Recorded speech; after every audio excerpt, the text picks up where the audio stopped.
NextLed versus CMFT magbabakbakan na. Wong at Ivy muli na namang magkikita pero on the bench muna ang date ng dalawa. Chameleons laban sa Titans, sino ang magwawagi? Isang maligayang araw sa lahat, isa na namang balita ang ating tatalakayin.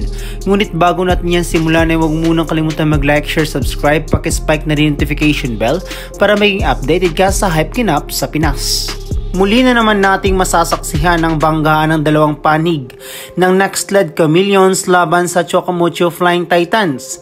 Naging mapangahas nga ang Chameleons sa nakaraang PVL All-Filipino Conference dahil sa magandang performance na ipinakita ng koponan throughout the game.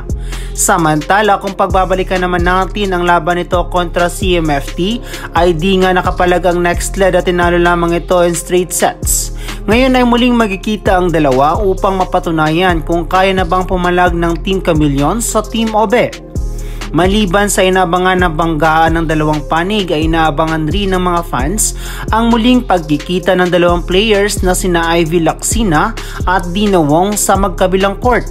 Inaabangan nga ng mga fans ang muling sweetness na magiging hatid ng dalawa off the bench. Bakit sinabi kong off the bench ay hindi naman kasi magiging starter ang dalawa sa kanilang koponan dahil pareho nga silang may iniindang sakit sa ngayon. Pero it will not be a problem dahil they can play naman pero hindi nga kagaya ng dati na babad kung babad. Ngayon, let's talk about the improvement of the teams. Unahin na natin ang panig ng Chameleons.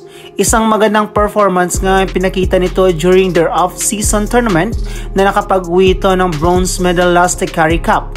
Ngunit marami pa nga itong kailangan i-improve. Una na rito ay ang kanilang attacker. Medyo makukulangan nga ang koponan sa attacker since wala na nga sa koponan si Abil at may iniinda pang minor injury si Lacsina, kaya't for now ay magiging si Joe Maraginot na muna ang magbubuhat ng Team NextLed. Although ang strength nila ay ang kanilang defense, ngunit medyo hindi pa nga ito ganun ka-fluid kaya't magiging madali pa rin itong mapataob ng Titans kung hahayaan lang ito ng Chameleons. Sa panig naman ng CMFT ay pinakita na nga nila kung gaano kaganda ang sistema ni Coach Helene Sonorin dahil mukhang na-adapt na nga nila ito.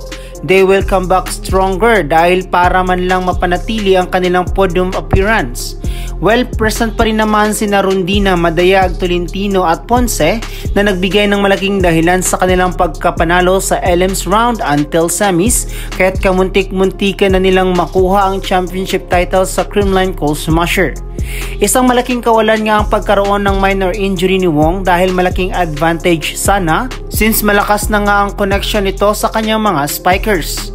Maglalaban na nga ang Chameleons versus CMFT ngayong Thursday, February 22, 2024 sa oras na 5 PM.